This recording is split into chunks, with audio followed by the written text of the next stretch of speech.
3, 2, 1. Welcome to Antimatters. Hello everyone, I thought I'd make a little bit of an update on the Polyrachis dives this week. They've been growing in numbers, that's for sure, and they've also done something a little bit special. But I'll get to that nearer the end.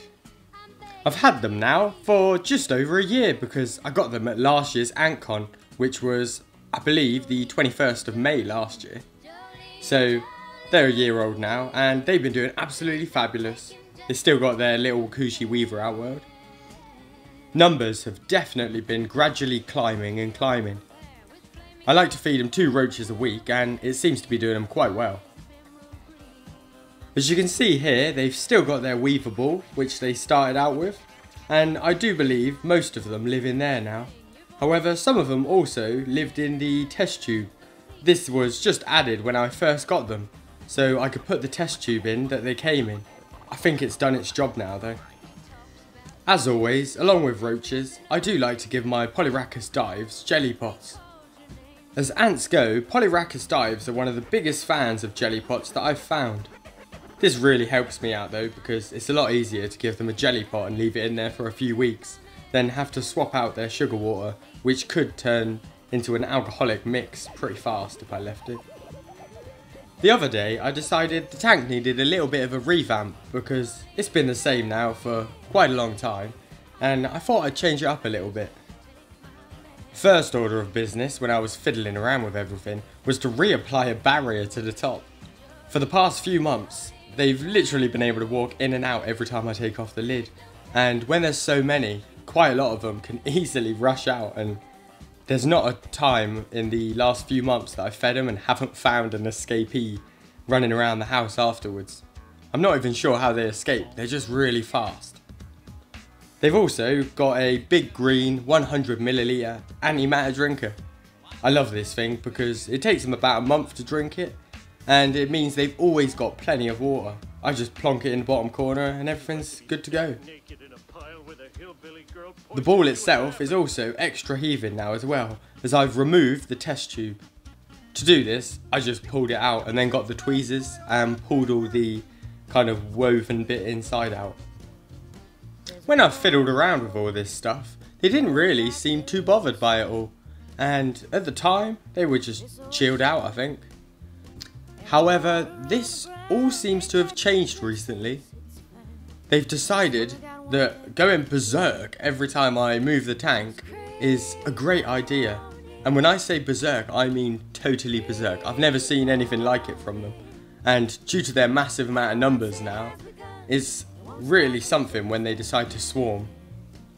They come pouring out of the wicker ball by the hundreds by the looks of it. See there, they swarm up all of the sides and the whole tank is just a crawling mess of ants. I'm not sure how I triggered them so bad this time, but I do have a theory, which I'll get to nearer the end, because I can't spoil it. Thank God I put that new barrier on though, otherwise, oh my god, I believe that it'd probably be like 10 a second it'd be rushing out the top. Even with the new barrier, during this swarm, 3 of them still managed to escape over the oil. I've not really used oil barriers too much before, so maybe I applied it a bit badly. While they were swarming, I did decide that maybe I could quickly yank out one of the jelly pots because in their swarmy frenzy, they decided, you know what, we'll leave the food unattended, so it was a good opportunity to quickly sneak in and try and give them a little bit of a clean out. It slightly worked. After about 20 minutes of their swarming about, they started to chill out a little bit and some of them decided to hang out on the 100ml drinker. I'm not really sure why. It might be because it's a little bit cooler or a little bit warmer than the rest of the nest. As you can see though, they've brought a little bit of their brood out as well during this frenzy. There's a handful of eggs and only 1 larvae out at the minute. I do hope that there is some more inside of the wicker ball, which they're keeping safe inside. Whilst nosing around at their little patch of ants, I also got to get an amazingly rare glimpse of the queen.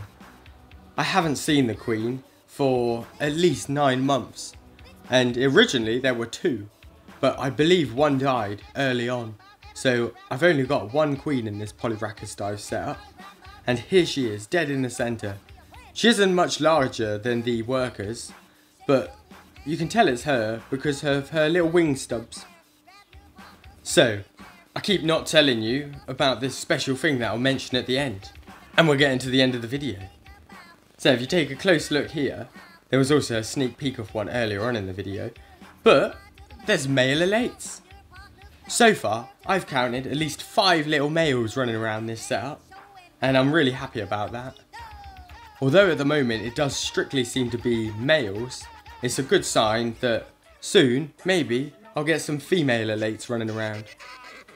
Polyrachis dives can inbreed, so if I'm really lucky, some of the males and females will hook up. I think the main reason as well for all the swarming is these new elates.